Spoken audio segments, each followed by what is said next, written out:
바다를 메운 거대한 간척지에 첨단 관광 레저 도시가 들어선다.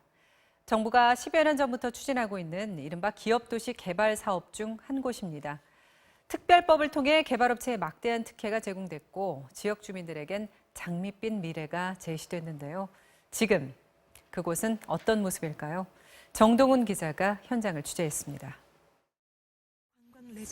광활한 간척지에 호텔과 리조트 그리고 테마파크까지.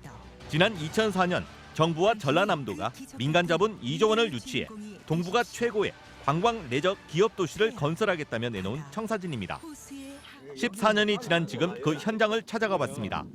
도시는커녕 중장비가 동원돼 아직도 간척지 습지를 메우는 공사가 한창입니다. 지금 무슨 작업하시는 거예요? 제 골프장. 공사판 한쪽에는 시커먼 색의 흙이 산더미처럼 쌓여 있습니다. 부지 여기저기를 삽으로 파봤습니다. 어우, 시커매요. 겉의 흙을 살짝만 파헤쳐도 속에선 여지없이 검은 흙이 튀어나옵니다. 석탄재입니다. 관광 레저 기업 도시를 만든다 해서 하고 있는데 석탄재가 문제가 있다고 뒤집어졌을 때 해남군에서 돈 주고 쳐야 된다는 거예요, 이게. 화력발전소에서 나온 석탄재 폐기물로 습지를 메우고 있었던 겁니다. 별도의 폐기물 처리 비용까지 챙기면서 부지를 조성해 사업자로선 일거양득인 셈입니다. 부지 조성에 들어간 석탄재는 무려 190만 톤. 규정을 어긴 채 석탄재를 채워 넣어 배수도 안 될 뿐더러 땅꺼짐 현상마저 우려된다는 게 전문가의 판단입니다. 상부 토사하고 하부 토사를 분리를 시켜줘야 되겠죠. 차단을 시켜주는 저면 매트를 좀 설치해야 되겠죠. 그게 지금 빠져 있어요. 업체 측은 석탄재 사용은 합법이고 환경 피해도 없다고 주장합니다.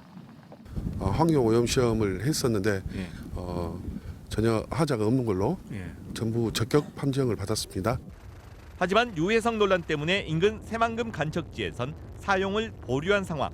환경 영향에 문제가 있는지 여부를 지금 전반적으로 연구 영역을 실시 중에 있는데 그 결과에 따라서 이걸 재사용 여부를 결정하겠습니다. 지금은 안 쓰고 있습니다. 안전성이 확실하게 검증이 된 후에 써야 될 것으로. 간척지 곳곳은 여전히 웅덩이와 습지 그대로입니다. 그런데 정부는 이미 지난해 8월 재방공사가 끝났다며 매립지 준공 승인을 내줬습니다. 사업자 입장에서는 이 사업이 좀 빨리 진행되기를 원한 거 아니겠습니까? 그 상태 그대로 매립 준공을 좀 해주기를.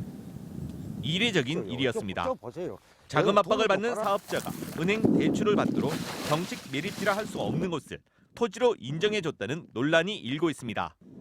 사업을 하려면은 우리 어떤 자금이 있어야 하는 거 아니겠습니까? 공유수면에다 누가 돈 빌릴 수는 없지 않겠습니까? 사업을 하게끔 이제 만들어준 거죠. 갯벌이라는 것은 물만 닿았다면 침식이 됩니다. 제방이 언제나 같습니까?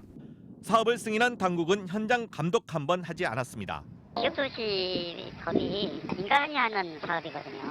승인권자가 직접 현장에 가서 공사에 대해 관리감독을 할 수 있는 법적 근거는 없거든요. 기업도시 개발 특별법 때문입니다. 사업자에게 무려 87가지에 달하는 인허가 편의를 보장한 특별법에 책임을 돌리며 개발을 알아서 하도록 놔둔 셈입니다. 지금 뚝 터지면 누가 책임집니까? 그 석탄재로 지금 매립을 하고 있어요. 여기 사람이 살 수 있습니까? 정부가 승인해준 기업도시는 6곳, 2곳은 사업을 포기했고 한 곳 빼고는 모두 사업 기간이 5, 6년씩 늘어나 여전히 공사 중입니다.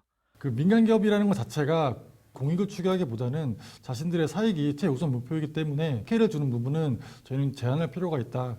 낙후 지역 개발이라는 법 취지가 실현될 수 있도록 합당한 지원과 함께 제대로 된 감시가 절실합니다. MBC 뉴스 정동훈입니다.